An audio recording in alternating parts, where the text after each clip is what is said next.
আজকের বিষয়টা হচ্ছে যে দিল্লি, লখনৌ, এলাহাবাদ, কানপুর অর্থাৎ বিভিন্ন জায়গাতে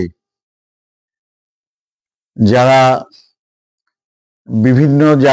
যারা বাড়ি করে আছে, যারা শহরের বাইরে থেকে কাজ করতে এসেছে বা অন্য রাজ্য থেকে সেই শহরে যারা মজুরির কাজ করতে গেছেন, তারা কোনো ক্রমে ঝুপড়ি বাঁধিয়েছেন, সেই সব ঘরগুলি ভেঙে দেওয়ার পর্ব চলছে। এইসব পর্ব পূর্বে কিছু কথা বলা দরকার। আমাদের দেশে রাস্তার ধারে, রেলপথের ধারে, ফুটপাতে দোকান দেয়, বাড়ি তৈরি করে। কিন্তু একটা কথা, এগুলি যদি সরকারি সম্পত্তি হয়, তাহলে সরকারের তো লোক আছে, সময় মতো কেন বলে না তারা? কিন্তু তারা তৈরি করার পর সেখানে তারা বিনিয়োগ করে এবং সেখানে তারা দোকান গড়ে তোলে, বহুদিন ধরে চলে। তার ফলে আর অন্য জায়গায় তাদের কোনো যাওয়ার সুযোগ থাকে না এবং সেইখানে বাড়ি করলে সেই বাড়ির উপরই তারা নির্ভরশীল হয়ে পড়ে, অন্য কোথাও বাড়ি করার শক্তি থাকে না।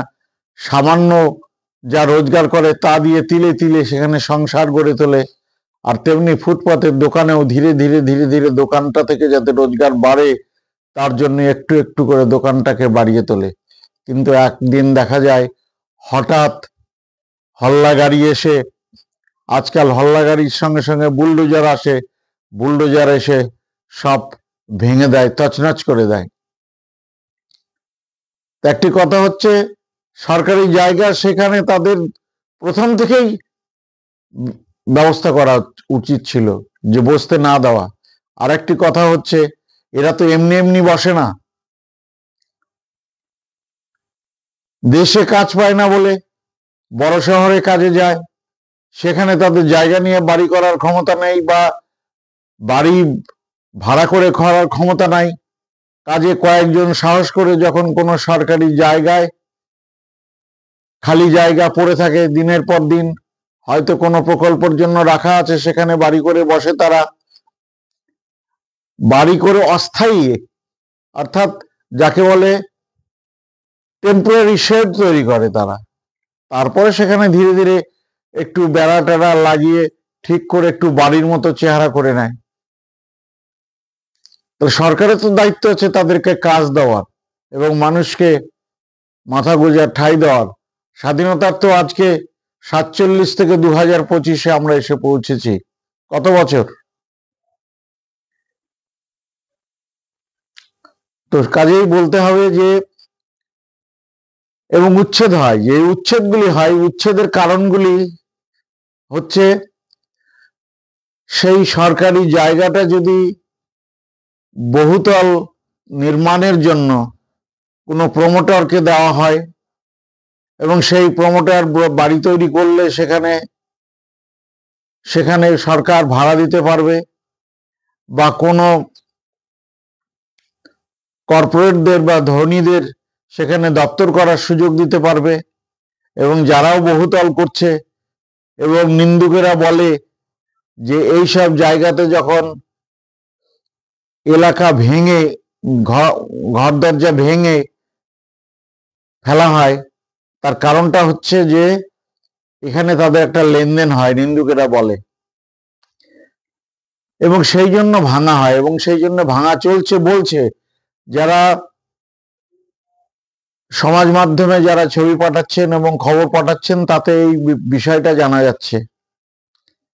আবার কোথাও দেখা যায় সরকারি দলকে ভোট না দিলে ফুটপাতের দোকান থেকে উঠে যেতে হয়, বা যেখানে যে সরকারি দলের দাপট থাকে সেই এলাকায় দোকান করা যায় না।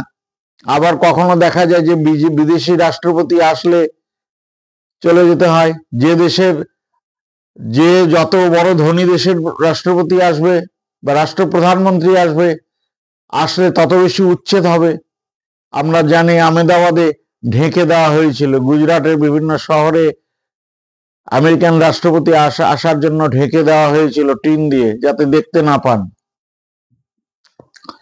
এবং এইসব যে জায়গায় বসে রাজনৈতিক আশ্রয়ে আশ্রিত পার্টি মাস্তান, তারা এইসব জায়গায় বসতে দেন এবং নিন্দুকেরা বলেন যে পুলিশেরাও সেখানে হত্যা নেন। তার ফলে তারা মনে জোর পায় যে এখান থেকে আমাদের উঠতে হবে না, আমরা তো ট্যাক্স দিচ্ছি ডাকাবুকো ছেলেদের পাড়ার, এবং পুলিশকেও আমরা হত্যা দিচ্ছি। স্বভাবত কারণে তারা মনে জোর পায়, কারণ এগুলি নিন্দুকেরা বলে। আরেকটি বিষয় হচ্ছে, তার ফলে কি হচ্ছে, যখন ভেঙে দিচ্ছে, বুক চাপড়াচ্ছে, কোন রকমের জিনিসপত্রগুলি এক জায়গায় যাওয়ার চেষ্টা করছে, যারা প্রত্যক্ষ দেখেন তারা সে বেদনা আরো কঠিনভাবে বুঝতে পারবেন, যারা সমাজ মাধ্যমে দেখেন তাতেও যথেষ্ট বেদনা অনুভব করা যায়। এমনকি কিন্তু এগুলি তারা যে বেকারত্বের কারণে এসব করেছে, বেকারত্ব দূর করার তো সরকারের কাজ, এবং এর ফলে অনেকে আত্মহত্যা করছে, কেউ সেখানে বুক চাপড়াচ্ছে, তা দেখা নিদারুণ কষ্টের। এবং তিল তিল গড়ে তোলা দোকান বা ব্যবসা কেন্দ্র বা তিল তিল গড়ে তোলা যে বাড়িটি সে তৈরি করেছে, অর্থাৎ টেম্পোরারি স্ট্রাকচারের মধ্যে সে সাজিয়ে গুছিয়ে নিয়েছে, কারণ সে জানে যে সেখানে পাকাপোক্তভাবে ঘর করতে পারবে না। অর্থাৎ টেম্পোরারি যে স্ট্রাকচার করেছে সেই স্ট্রাকচারের মধ্যে তার সংসারকে গুছিয়ে নিয়েছে। যখন ভেঙে গুড়িয়ে দেয় বুলডোজার দিয়ে, তার আর কোনো উপায় থাকে না, কোনো কিছু করার ক্ষমতা থাকে না রাষ্ট্রশক্তির কাছে।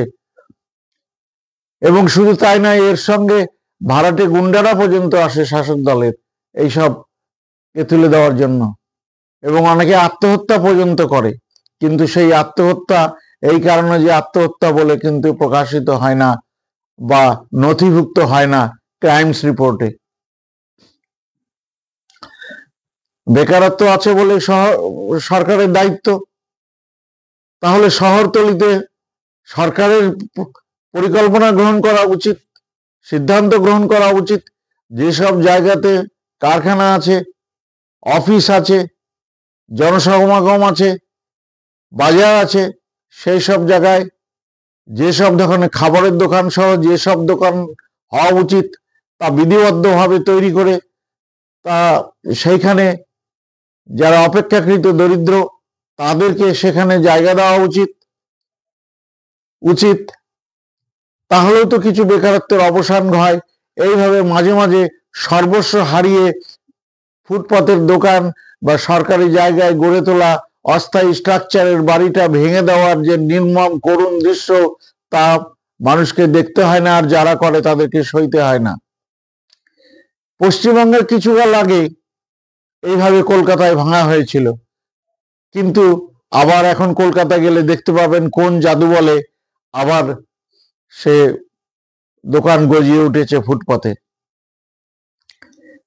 এবং দিল্লি, এলাহাবাদ সহ বিভিন্ন জায়গায় যে উত্তর ভারতের বিভিন্ন রাজ্যগুলিতে যে ভাঙা চলছে, এখানে ভাঙার মূলে আর একটা কারণ হচ্ছে যে বাংলাদেশি চিহ্নিতকরণ করার জন্য, অর্থাৎ বিদেশি নাগরিক চিহ্নিতকরণ করার জন্য তারা করছে। এই বিদেশি নাগরিক চিহ্নিতকরণ করতে গিয়ে তারা যে কাজটা করছে, যারা দেশীয় যে নাগরিক আছে, ভারতবর্ষে নাগরিকত্ব সার্টিফিকেট খুব সচেতন লোক ছাড়া কেউ গ্রহণ করেনি, কিন্তু আর যারা চিরকাল বসবাস করে তারা কেউ নাগরিকত্বের সার্টিফিকেট গ্রহণ করেনি। হেনস্থা হচ্ছে। এবং বাঙালি পরিচয় থাকলেই যেন সে বাঙালি ভাষী লোক, বাংলা ভাষার লোক হলেই সে বাংলাদেশি, এরকম হচ্ছে। কারণ কিছুকাল আগে আমরা উড়িষ্যায় দেখেছি যে উড়িষ্যা থেকে কাজ করতে গিয়েছিল, পশ্চিমবাংলা থেকে উড়িষ্যায় কাজ করতে গেছে মুসলিম সম্প্রদায়ের লোক সেখানে। অর্থাৎ মুসলিম যদি হয় কোনো ক্রমে, বাংলা ভাষী যদি হয় কোনো ক্রমে, তাকে বাংলাদেশি বলে দাগিয়ে দেওয়া একটা ব্যাপক প্রবণতা শুরু হয়েছে। শুধু মুসলিম কেন, বর্ধমানের এক যুবক ব্যাঙ্গালোরে গেছিল, সেখানে তো বছর খানিক আগে সেখানে তাদেরকে অর্থাৎ সেখানে কংগ্রেস গভর্নমেন্ট না আসা পর্যন্ত তাদেরকে কিন্তু জেলে থাকতে হয়েছিল, একটা শিশুপুত্র সহ তার স্ত্রীকে নিয়ে। সেখানে নামটি আজকে মনে করতে পারছি না। এই ঘটনা আপনারা অনেকেই দেখেছেন, খবরের কাগজে পড়েছেন এবং সমাজ মাধ্যমে দেখেছেন। এবং এর সঙ্গে সঙ্গে আসাম থেকে, পশ্চিমবাংলা থেকে, হিন্দি এলাকা থেকে দেশি মুসলমানরা যে গেছেন তারাও আক্রান্ত হচ্ছেন। কারণ বাংলাদেশে সাম্প্রতিক যে রাজনৈতিক পালাবদল ঘটেছে, সেই রাজনৈতিক পালাবদলের জের কিন্তু ভারতবর্ষেও পড়ছে। এবং সেই পালাবদল হওয়ার পরে এবং বাংলাদেশের শাসক শ্রেণী সহ বাংলাদেশের সমাজ মাধ্যম এবং সংবাদ মাধ্যমের একটি অংশ ভারত বিরোধী যে মনোভাব গ্রহণ করেছে, তার ফলে কিন্তু মানে হিন্দু চশমায় জগৎটাকে দেখার মতো করে মুসলমানদের আক্রান্ত করতে হবে যে কোনো ভাবে। এখন সরাসরি ভাবে আক্রমণ হয়নি, কিন্তু আইনগতভাবে আক্রমণ করার একটা প্রবণতা শুরু হয়েছে। আপনারা বিদেশি নির্ধারণ করুন, নিশ্চয় বিদেশিদের ফিরিয়ে দিন তাদের দেশে, কিন্তু তার সঙ্গে সঙ্গে দেশীয় মুসলমানরা, দেশীয় হিন্দুরা তার ভাষাগত কারণে হিন্দি এলাকায় কাজ করতে গেলে তারাও আক্রান্ত হবেন। কাজেই বলতে হবে যে এর সঙ্গে শাসক শ্রেণীর একটা সাম্প্রদায়িক মনোভাবও কাজ করছে। অর্থাৎ বিদেশি বলতে পরিষ্কার কথা, রোহিঙ্গা চিহ্নিতকরণের কথা বলছে সংবাদপত্রে, সমাজ মাধ্যম এবং দৃশ্যশ্রাব্য মাধ্যমে। এবং বাংলাদেশি মুসলমানরা কাজ করতে এসেছে আমাদের দেশে, এই বিষয়টা। হ্যাঁ, নিশ্চয়ই দেশের আইন আছে, বিদেশ থেকে যদি কাজ করতে আসে বেনিয়ম ভাবে, তাহলে নিশ্চয়ই তাদেরকে, ইংরেজিতে যাকে বলে পুশব্যাক করার দায়িত্ব আছে, নিশ্চয়ই আইন ভাঙা যাবে না। কিন্তু তার সঙ্গে সঙ্গে কিন্তু দেশীয় মুসলমানরা, দেশীয় হিন্দুরা, বিশেষত আসাম এবং পশ্চিম বাংলার হিন্দু এবং মুসলমানরা কিন্তু তারা কিন্তু আইনি নানা ঝামেলায় পড়ছেন, থানাতে রাত কাটাতে হচ্ছে, কাউকে জেলে যেতে হচ্ছে, এই ঘটনাগুলি ঘটছে। কাজে পরিশেষে যে কথা বলবো, যে ভারতবর্ষ আজ দীর্ঘ ৭৭-৭৮ বছর হয়ে স্বাধীন হয়েছে, কিন্তু ফুটপাত কখনো আমরা মুক্ত করতে পারলাম না। যদিও পৃথিবীর কোনো দেশেই ফুটপাত মুক্ত নয়, অল্প বিস্তর ফুটপাতের ব্যবসা সর্বত্রই আছে, কিন্তু আমরা এখনো বেকারত্ব দূর করতে পারিনি, আমরা এখনো আবাসন সমস্যা দূর করতে পারিনি। আমরা কাজ দিতে না পারি বলেই দেশের মধ্যেই পরিযায়ী শ্রমিক হিসাবে তারা অন্য রাজ্যে কাজে চলে যাচ্ছে সেখানে। আর বিশেষত উত্তর পূর্ব ভারত থেকে যেসব ট্রেন যায় পশ্চিম ভারত এবং দক্ষিণ ভারতে, সে ট্রেনগুলি যেন স্টুডেন্ট পেশেন্ট লেবার এক্সপ্রেস। হয়তো কচিত কেউ বেড়াতে যায় তাদের পারিবারিক সুখের কারণে, তা আমাদের কি স্টুডেন্ট এক্সপ্রেস মানে তাহলে আমাদের পড়াশোনার কোনো ব্যবস্থা নেই সারা উত্তর পূর্ব ভারতে? সবই কি দক্ষিণ ভারতে আছে, পশ্চিম ভারতে আছে? গাদাগাদি হয়ে পরিযায়ী শ্রমিকেরা যে মানবিক ভাবে ট্রেনের মধ্যে গাদাগাদি করে যান, বাথরুমের মধ্যে মাল রেখে যান, সে এক কঠিন ব্যাপার। তাহলে আমাদের কোনো কর্মসংস্থান নেই, কোনো কর্মসংস্থানের ব্যবস্থা হয়নি সেখানে। পূর্ব ভারত এবং উত্তর পূর্ব ভারতে কোনো চিকিৎসার ব্যবস্থা নেই, সবাইকে দক্ষিণ ভারত এবং পশ্চিম ভারত, দিল্লিতে চিকিৎসা করতে যেতে হবে। কেন হয়নি? তাহলে নিশ্চয়ই আমরা স্বাধীন হয়েছি, সম্পদ বন্টনের বৈষম্য আছে, না হলে যে সম্পদ পেয়েছে সেই সম্পদের সঠিক ব্যবহার হয়নি, আর সেই সম্পদের সঠিক যে ব্যবহার হয়নি, অপচয় হয়েছে, তার কোনো বিধি কোনো ব্যবস্থা গ্রহণ করেনি। রাজনৈতিক কারণে যদি পার্টির লোকেরা বিগড়ে যায় তাহলে আমার সরকার থাকবে না, সেই সব কারণে এইসব গভীরভাবে অনুসন্ধান করা দরকার। সম্পদ বন্টনের যে বৈষম্য আছে এই বিষয়ে কিন্তু পরবর্তীকালে একটি প্রতিবেদন রাখার চেষ্টা করব। এবং পরিশেষে যে কথা বলবো, সরকার ভাঙে, সরকার যায়, সরকার পাল্টে, কিন্তু রাস্তা দখল করে, সরকারি জায়গায় টেম্পোরারি স্ট্রাকচারের ঘর তোলে, ঘর সংসার সাজিয়ে তোলে, আবার ভাঙে, আবার গড়ে তোলে কারা? আবার গড়ে তুললে তারা এই জন্য চলছেই, এর কোনো শেষ নেই। এ যেন একটা পালাক্রমে ঘটে যাওয়া ব্যাপার। সরকার যেমন পালাক্রমে ভাঙে, ফুটপাতের ঘর গড়ে, ফুটপাতের ঘর ভেঙে দেওয়া হয়, মানুষ অস্থায়ী আবাস তৈরি করে, সেই অস্থায়ী আবাসকে ধীরে ধীরে গুছিয়ে নেয়, সেই অস্থায়ী আবাসকে ভেঙে দেয়, চূর্ণ বিচূর্ণ করে দেয়, মানুষের চোখ জলে ভাসায়, সরকারের কোনো দায় নেই তাতে। কাজেই এই অবস্থার অবসান হওয়া উচিত। যারা রাষ্ট্রনায়ক আছেন তারা এই বিষয়ে ভাববেন। এই বিষয়টা আমাদের যে দেশে আর্থিক দিক থেকে, বিভিন্ন জিডিপির দিক থেকে যত এগিয়ে যাক না কেন, আমাদের যে সম্পদ বন্টনের যে বৈষম্য আছে এবং সমস্ত মানুষের জীবন মানকে এগিয়ে নিয়ে যাওয়ার ক্ষেত্রে যে অসুবিধা আছে এবং যে ইকুয়ালিটি বা অসাম্য আছে, সেই অসাম্যেরই চেহারা এটি।